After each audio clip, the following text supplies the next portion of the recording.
Decision 2010. It's the issue that started the fireworks at last night's Wood TV 8 debate. The two Democrats who hope to be governor sparred over their records on jobs and the economy. 24 Hour News 8's Tony Tagliavia joining us now in studio. And Tony, you've been doing a little fact-checking on some of the claims. Now, one back and forth in particular, Brian. One candidate says jobs were created, the other says jobs were lost. So who's right?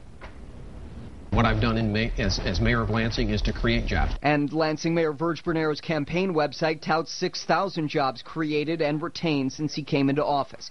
But his primary election opponent, House Speaker Randy Dillon, questioned that record last night, saying the city of Lansing actually lost jobs during Bernero's tenure. I'm not going to criticize him for that. The state has gone through tough times. But when he says he created 6,000 jobs and the jobs have actually shrunk, we have to question what's been done in Lansing.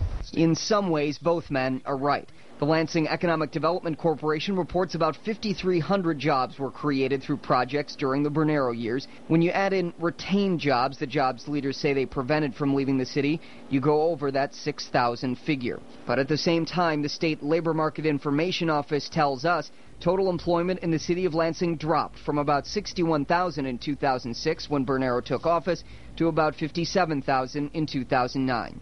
So how do you explain the difference? City leaders did push job creation projects, but it wasn't enough to stem the overall tide of job loss.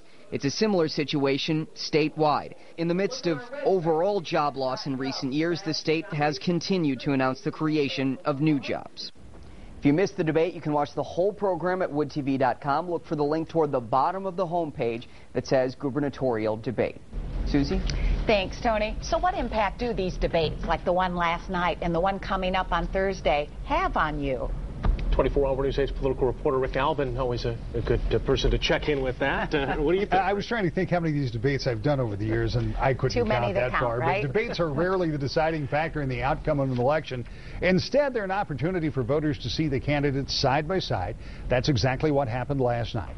With an extremely limited debate schedule, like maybe one or two, this was one of the only chances that people will have to see how the two stand on various issues, live and with a certain amount of spontaneity.